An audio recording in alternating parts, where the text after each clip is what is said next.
It's 2023 na and you are planning to have your online business. Or maybe you're just like me na I had already a previous online business but still hindi siya napupush, or it may fail in the previous but now I'm starting to rebuild it this 2023. Now, if you're someone like that, then I want you to be in this channel up until in the end because I'm going to share with you how you can start your online business. Hi guys! Welcome back to my channel, or welcome to my channel if you are new. By the way, my name is Val and I am a mompreneur. In this channel, we are talking about business ideas, creative ways how to do business, and of course, some personal experience in starting an online business. Yung mga previous video ko ay nagtap yung mga reselling business tips at saka paano maghanap ng supplier. So I will be combining my step-by-step guide in this video on how you can start your online reselling business. Para makapagsimula ng inyong online business, of course, we will be starting with what product are you going to sell. Ikaw ngayon ay talagang medyo litong-lito kung anong klaseng product yung ibibenta mo kasi hindi mo alam kung paano gagawin ito or paano sisimulan or ano yung mabenta online, then keep on watching. Because our tip number 1 will start with choosing at least 5 products to sell, guys. Yes. When you are choosing the 5 products to sell, hindi ibig sabihin na mag-onhan kayo para ibenta nyo ito agad-agad. You will be testing the market of that 5 chosen products, and this is what you're going to do para matest nyo ang market nito. For me, bago ako magsimulang magbenta, tinetest ko muna kung meron mang gustong bumili ng product na ito. At ito yung ginawa ko para makita ko na mabenta talaga siya, or merong bibili, or meron man lang maski isa na interesado. How are you going to test the market on this one? So for me, I'm using the Facebook Marketplace to test the market. In using the Facebook Marketplace, guys, I'm highly suggesting na 5 PM or beyond kayong mag-post or i-post ito. Dahil yan kasi yung time na madami ang gumagamit ng Facebook kasi off na ng duty or di kaya nasa biyahe sila para mag-commute, and while nag-commute, if you notice na habang nabubore sila sa traffic ay gumagamit sila mismo ng Facebook. Highly targetable time frame na 5 and beyond nyong i-post ang inyong product para mas maraming makakita. Now, alam nyo ba na the first 3 hours na pinost nyo yung product is yan yung hours na i-boost yan ni Facebook? Yes, tama. So, napaka-crucial yung time kung kailan nyo ipopost ang inyong product into a Facebook Marketplace. At dapat naka-timing siya kung anong oras madami ang gumagamit ng Facebook. Second is the key to post the product in the Facebook Marketplace is to set the right location. Bakit? Dahil it will goes to your product fulfillment. Now, once you have chosen the product that you have already selected para ibenta sa inyong reselling business or sa inyong online business, is yung ita-target ko muna is yung within the location of mine. So, kung saan malapit yung mga customer sa akin. For me kasi, gusto ko munang makita yung mga taong interesado within my radius of location. Bakit? Kasi yung order fulfillment magiging apektado nito. Yung order fulfillment is maybe kung malapit sila, they can pick it up, or yung magiging delivery fees through rider padala, it will be less. So, hindi siya magiging mahal para sa inyong mga customer. Kaya, sinisigurado ko na yung location is within malapit sa akin para makita ko na yung malapit sa akin na mga tao ay talagang interesado sa aking product na binibenta.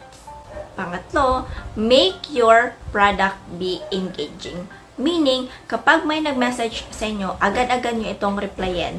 Or kung ano yung mga inquiries nila, sasagutin nyo. Kasi the more na maraming nag-i-inquire sa inyong product, the more mo siyang sasagutin at the more na makikita ni Facebook na engaging yung product mo. At the more na gustong-gusto ni Facebook yan kasi nakikita niya na maraming interesado ng product na to. Kaya, i-boost niya pa mismo yung products mo sa mas maraming audience. So, this is going to be like a free marketing na hindi mo kailangang magbayad to boost your product online to any platform.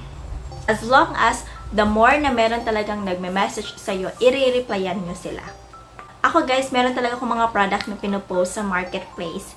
Now, let me show you how many yung nag-i-inquire sa akin, even though nag-click lang sila na if this is still available, as long as meron talagang nag-engage sa aking product, I will be replying them one by one. Kasi nakikita ko na talagang meron dyang interesado, na as you see in my screen, maraming dyang nag-i-inquire. And I'm thinking na this is the product for me to sell kasi merong nakakita, maraming interesado at maraming gusto sa ganitong product. So now that I'm already done with the testing part, I will be start selling.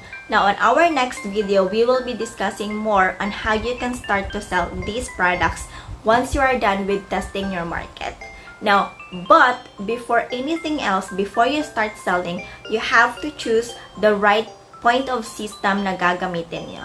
Now, if you will be asking me kung ano yung POS na ginagamit ko, I'm using LOYVERSE. And if you wanted to know more about LOYVERSE, I have a separate video on talking about what is LOYVERSE and how you're going to use this. And of course, what are their advanced features. Did you know that LOYVERSE is for free, guys? It will help you manage your online business as well as very helpful din yung advanced feature niya.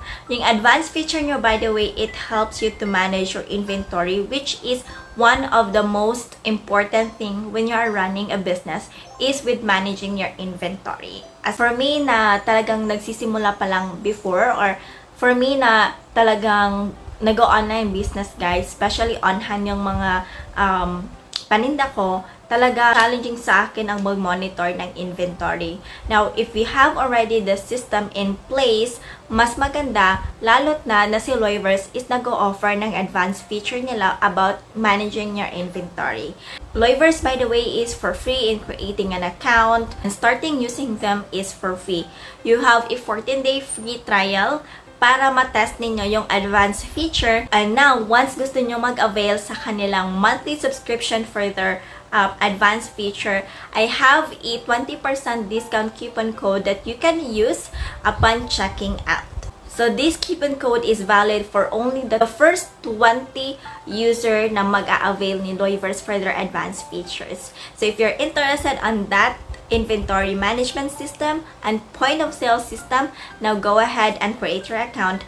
So again, that's it. Our next video is how to start selling your online business. Disclaimer lang, I am not a pro, I am not a very successful online business. Personal experience ko mismo yung share ko sa ating channel for those who are starting an online business.